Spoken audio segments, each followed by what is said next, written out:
భయ్యా ఏంటి భయ్యా? వెళ్ళిపోతారా బాబు? 50 రూపాయలు ఇచ్చి 10 ఐటెలు కొంటాను. హలో మమ్మ, welcome back to our channel. మనోడు అలా రియాక్ట్ అవడానికి కారణం ఏంటంటే మన చేతిలో ఉన్న ఈ 50 రూపీస్ అనమాట. అంటే మ్యాటర్ ఏంటంటే మామ, మన దగ్గర ఉన్న ఈ 50 రూపీస్తో మన విజేతలో ఎన్ని ఐటమ్స్ కొనగలమో ఈ వీడియోలో అయితే చూడబోతున్నాం. ఇంకా అలా 50 రూపీస్ అయితే పట్టుకొని లోపలికి అయితే ఎంటర్ అయిపోయాం. మాక్సిమం ఒక 10 ఐటమ్స్ అయినా కొందామని నేను ఫిక్స్ అయిపోయినా. నాకు ఒక గన్ ఇస్తారా?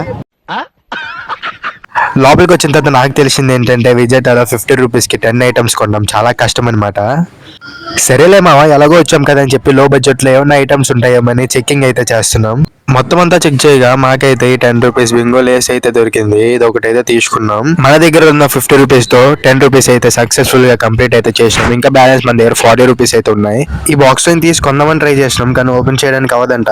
నెక్స్ట్ ఐటమ్ వచ్చేసి 10 రూపీస్ బిస్కెట్ ప్యాకెట్ అయితే తీసుకున్నాం. మనకి దొరక్క ఒక మంచి 5 రూపీస్ అయితే దొరికింది. మనమైతే ఇప్పుడు 25 రూపీస్ అయితే ఫినిష్ చేసాం. ఇంకా మన దగ్గర 25 రూపీస్ అయితే ఉన్నాయన్నమాట. నెక్స్ట్ ఐటమ్ వచ్చేసి 10 రూపీస్ కేక్ ఒకటి అయితే తీసుకున్నాం. మన దగ్గర ఇంకా 15 రూపీస్ అయితే ఉన్నాయి. 5 రూపీస్ తో ఏం కొనాలని చూడగా ఈ చింతపండు లాలీపాప్ అయితే దొరికింది. ఇంకా 10 రూపీస్ తో 10 రూపీస్ కిట్ క్యాట్ అయితే తీసుకొని బిల్ అయితే చేయించినాం.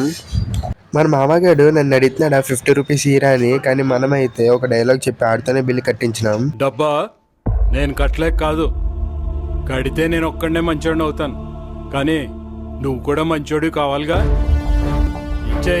మామ అదనమాట మ్యాటర్. ఇంకా లాస్ట్కి వచ్చేసి కొన్న ఐటమ్స్ మేమేం చేసుకుంటాంలే అని చెప్పి చిన్నపిల్లలకి ఇద్దామని చిన్నపిల్లల్ని అయితే వెతికినాం, కానీ ఎవరో కనిపించేసరికి ఇంకా మనకన్నా చిన్నపిల్లలు ఎవరు ఉంటారులే అని చెప్పి మేమే తినేసినాం. ఏంటి బాబు అన్న, ఇంకోసారి ఇలాంటి వీడియోలు ఇంకా మన అకౌంట్లో చాలా వస్తూ ఉంటాయి, కాబట్టి ఫస్ట్ ఫాలో కొట్టు, తర్వాత స్క్రోల్ చేసుకో మామ. ఉంటా మరి, బాయ్.